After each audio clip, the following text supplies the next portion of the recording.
Hello, this is Yeshua said my name. I want to pick up on where we left off. This will be part three of the Sasquatch, Bigfoot, Nephilim series that I'm doing. If you have not seen the other two videos, please recap, if the Lord leads you to, on where I stand on this, the experiences I myself have had, along with another couple, husband and wife, that I know very well that live in the mountains of Pennsylvania. So, part three, let's start off with the Patterson Gimlin film. If you're not familiar with this film was made by Roger Patterson and Mr. Gimlin. I forget his first name now. But this film was made in 1967. And I'm going to show you some, what I believe is proof that this being exists. Like I said, I've had experiences with it, and so have a couple that I know that live in the mountains of Pennsylvania. It's just undeniable proof. I have other pictures that I'll show you as well. One thing I noticed about Patty here, and this is what this particular Sasquatch is called, is Patty in the Patterson Gimlin film from 1967, is that it has more of a human-looking face. Some people will say if they've had eyewitness accounts of Sasquatch that they look like apes, monkeys or apes. To me, this looks more like a human face. If you look down here, here's another picture. Here's another picture. It looks, the proportions, of course, are larger with a domed head and so on, larger, but they look to me, feature wise, to look more human than ape like.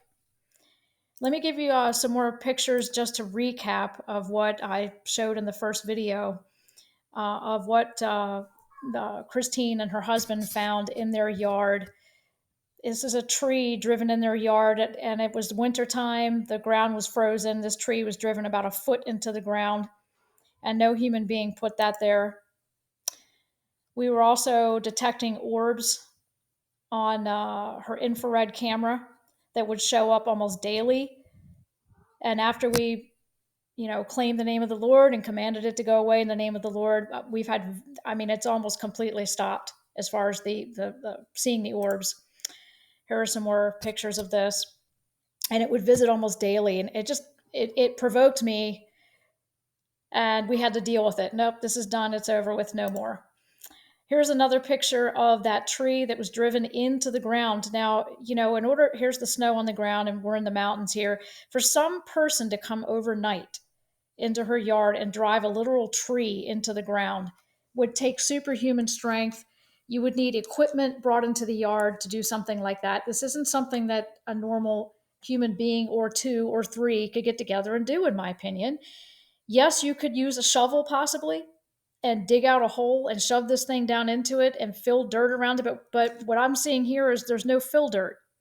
You would see evidence of shovel activity or extra dirt being piled around here if it were dug out, in my opinion.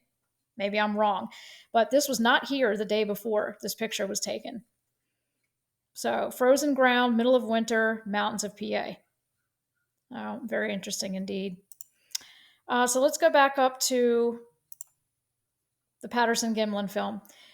To me, this looks like more of human features than ape-like features. And when I discuss the Sasquatch as being more of a Nephilim, I believe that they are from the Nephilim line. I'm not saying that they are true giants or Nephilim from Genesis 6, but I do believe that the fallen angels are at it again, mixing their seed with the seed of men. And I do believe that they are making genetic hybrids of things in these last days. Solomon tells us that the days of Noah will come again. Jesus said this, and also Ecclesiastes tells us that we will see nothing new under the sun. What has been will be again. And to me, that's a very prophetic telling thing. But take a look at the Patterson Gimlin film. I've seen something called The Proof is Out There that I believe will explain part of the reason why I do not believe this is a man in a suit. There's also something called proportional DNA that will prove that the physical dimensions of this being do not match that of a human being. There is muscle tone that is seen in the Patterson Gimlin film of this Sasquatch, muscle tone and things that someone in a suit could not reproduce. But let me play this for you. This is from a clip called The Proof is Out There. And let's see what this has to say. For me to grapple with the notion that these animals are real. If you want to try to say that this film is a hoax, you're going to have to say that Roger Patterson is by far and away the greatest genius of special makeup effects that has ever existed. The proof is out there. New episode Friday at 10, only on the History Channel. I think most people honestly don't have the composure and the wherewithal to whip out their cell phone and get it turned on and pointed in the proper direction in a timely fashion. There have been a few instances of footage of either video or digital camera footage that have captured interesting encounters, and none has come as close as the Patterson Gimlin film. The proof is out there. New episode Friday at 10, only. All right, so I figured I'd show you that. If you want to look at the proof is out there, they do on the History Channel app, or if you get the History Channel, they actually do a segment where they discuss with, it's major costume designers, scientists get together and explain that it is not a man in a suit. So for me to delve into that, I'm not going to get into all that with you. I'll let you, if you feel led to look that up. The proof is out there on the History Channel. Please watch that. They analyze this whole segment here and show you how this is, the proportional shape of this being does not match that of a person. There's muscle contours seen, rippling of thigh muscles. There's so much to show that this is not a man in a suit, in my opinion. And I do believe that there's also a study out there, which quite a few studies actually, that say or purport allegedly that Bigfoot has human DNA.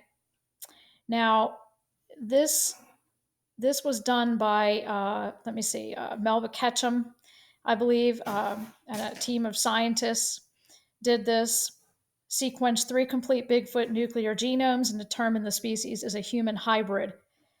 Ketchum suggested that Bigfoot or Sasquatch, now I don't know if I believe this, mated with modern human females that resulted in hairy human hybrids. I don't know about that. I believe that, like in the days of Noah, that the DNA sequences were being messed with by the fallen angels and those that serve the enemy.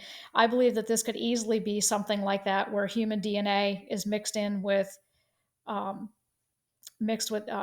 DNA.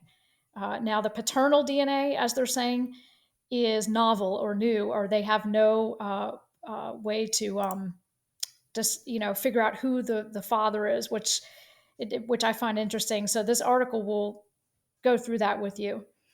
A team of scientists can verify that their 5-year-long DNA study, currently under peer review, confirms the existence of a novel hominin hybrid species living in North America. Our study has sequenced 20 whole mitochondrial genomes, now that's the mother's DNA, mitochondrial, and utilized the next generation sequencing to obtain 3 whole nuclear genomes, Ketchum said. The genome sequencing shows that Sasquatch mitochondrial DNA is identical to modern Homo sapiens, but the Sasquatch NU DNA, or the paternal DNA, is novel or new, unknown hominin related to Homo sapiens and other primate species, she said. Our data indicate that the North American Sasquatch is a hybrid species, the result of males of an unknown hominin species crossing with female Homo sapiens. So, just as it was in the days of Noah in Genesis chapter 6, where the fallen angels were mixing their seed with the seed of men, I believe this is going on today. It is evil. It is not godly.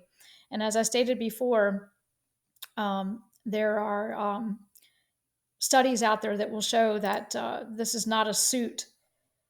That Patty is walking, that the Sasquatch is caught in here in the Patterson Gimlin film. So please watch that. The proof is out there. It'll explain it far better than I could. To me, if this is a human hybrid or human DNA mixed in, the facial features definitely look more human than they do ape or monkey to me. That's just my opinion. You see it for how you see it. It's fine. Again, I want to refresh your memory on Scott Carpenter. He has a YouTube channel as well. I put a link to that in the description section of a previous video, but if you go to YouTube and type in Scott Carpenter, the Nephilim Among Us, you'll find his YouTube channel, as well as this book here is very, very informative. And he is coming at this from a Christian viewpoint, a biblical Christian viewpoint. So I encourage you, if you want a Christian viewpoint of this phenomenon, to purchase Scott Carpenter's book and look into his YouTube channel.